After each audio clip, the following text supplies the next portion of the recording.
Stock magic Telugu శ్రోతలకు స్వాగతం. ఈరోజు Friday October 29, 2021 stock market updates మరియు బిజినెస్ న్యూస్ ముఖ్యాంశాలు చూద్దాం. నిఫ్టీ ఈరోజు 185 పాయింట్స్ డౌన్ అయ్యి 17,671 దగ్గర క్లోజ్ అయింది. బ్యాంక్ నిఫ్టీ 393 పాయింట్స్ డౌన్ అయ్యి 39,115 దగ్గర క్లోజ్ అయింది. నిన్న ప్రాఫిట్ బుకింగ్ యొక్క వేడి ఇంకా మార్కెట్లో తగ్గినట్లేదు. ఈరోజు కూడా నిఫ్టీ తగ్గింది. నిఫ్టీ ప్రాఫిట్ బుకింగ్లో ఉన్నప్పుడు కూడా ఈ Canara bank PSU banks Canara bank 9.5% పెరిగింది. పంజాబ్ నేషనల్ బ్యాంకు 2% పెరిగింది. ఇవి కాకుండా మార్కెట్ ప్రాఫిట్ బుకింగ్లో కూడా బాగా అగ్రెసివ్గా పెరిగిన షేర్స్ ఒకసారి చూద్దాం. ఉజ్జీవన్ ఫైనాన్స్ సర్వీసెస్ 18% పెరిగింది. గాయత్రి ప్రాజెక్ట్స్ 12% పెరిగిందండి ఈరోజు. ఇసాబ్ ఇండియా 11.7% పెరిగింది. ఎల్కాన్ ఇంజనీరింగ్ 11.5% పెరిగింది. భారత్ బిజ్లీ ఇది యాక్చువల్గా ఏంటంటే ట్రాన్స్ఫార్మర్స్ మోటార్స్ తయారు చేసే ఒక కంపెనీ. ఆ కంపెనీ 10.9% పెరిగింది. ఈ క్వాంటమ్ పేపర్స్ 8.8% పెరిగింది. త్రివేణి టర్బైన్ 7.2% పెరిగింది. అలాగే ఈరోజు ఈ నిఫ్టీ 50లో కాకుండా అదర్ షేర్స్ ఓవరాల్గా మనకి బాగా కరెక్షన్ గురైన షేర్స్ కొన్ని చూద్దాం. నిన్న ఎస్ఎంఎస్ లైఫ్ సైన్స్ బాగా పెరిగింది, ఈరోజు డౌన్ అయింది. ఎస్ఎంఎస్ లైఫ్ సైన్స్ 12.34% డౌన్ అయింది. ఆర్బిఎల్ బ్యాంకు 10.2% డౌన్ అయింది. ఐఆర్సిటిసి 7.4% డౌన్ అయింది. అతుల్ ఆటో 7.28% డౌన్ అయింది. ఎస్బీఐ కార్డ్స్ 6.2% డౌన్ అయింది.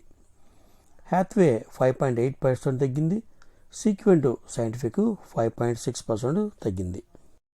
ఇమామి Q2 రిజల్ట్స్ 56% పెరిగిందండి. UTI AMC Q2 results net profit 68% పెరిగింది. అలాగే Marico Q2 results net profit 16% పెరిగింది. ఇండియన్ బ్యాంకు 2.6%, యాక్చువల్లీ ఇది 2.6 టైమ్స్ పెరిగింది Indian bank. SBI cards Q2 results 67% పెరిగింది. హ్యాపీయెస్ట్ మైండ్ 30% Q2 ప్రాఫిట్ పెరిగింది. అలాగే గెయిల్ 87% పెరిగింది. డాక్టర్ రెడ్డి ల్యాబ్స్ 74% పెరిగింది. క్యాడిలా హెల్త్ కేరు 6 టైమ్స్ పెరిగినట్టు ఉంది, కానీ అది 1 టైం వాళ్ళకి ఒక ఇన్కమ్ వచ్చింది, దానివల్ల పెరిగింది. ఇది గమనించగలరు. రైల్వే క్యాటరింగ్ సంస్థ ఐఆర్సిటిసి నిన్న మార్కెట్ క్లోజ్ అయిన తర్వాత ఒక అనౌన్స్మెంట్ చేశారు.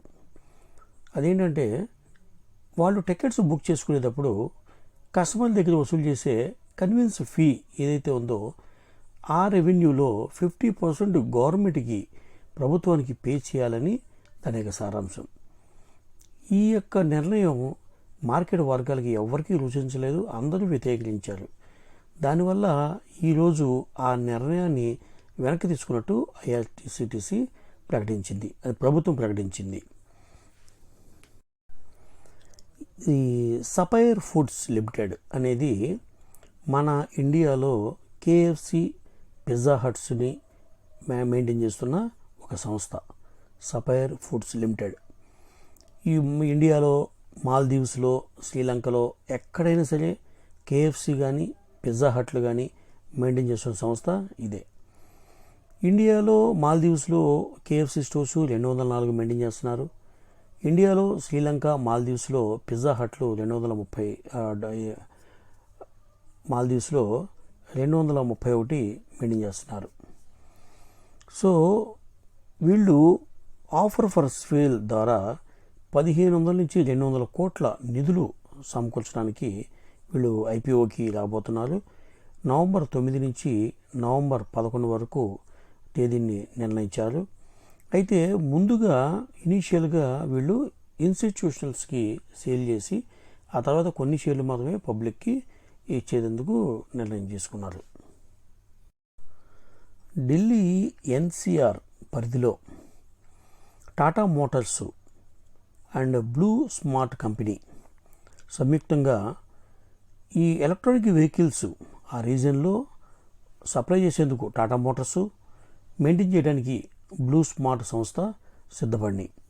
ఢిల్లీ ఎన్సిఆర్ అంటే నేషనల్ క్యాపిటల్ రీజియన్. ఢిల్లీ యొక్క పరిధి ఎక్కడైతే క్యాపిటల్ ఉందో ఆ రీజియన్ వాళ్ళకు పొల్యూషన్ ఫ్రీగా ఉండాలి అని ఎలక్ట్రానిక్ వెహికల్స్ అంటే ఇప్పుడు మనకి టాటా ఇండిగా ఎలా ఉందో ఆ విధంగా పబ్లిక్ ట్రాన్స్పోర్ట్ మొబిలిటీ కోసం సేమ్ అదే టైప్లో టాటా ఎలక్ట్రానిక్ వెహికల్ కార్స్ ఉంటాయి.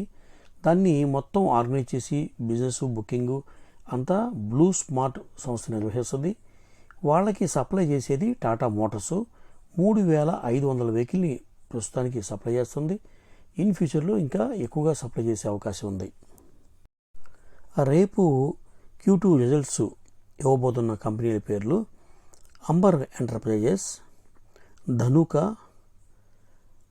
Finolex Industries, IDFC First Bank, Indian Oil Corporation, Kalpataru Power, Muthoot Finance, Rain Industries మరియు రొసారీ బయోటెక్.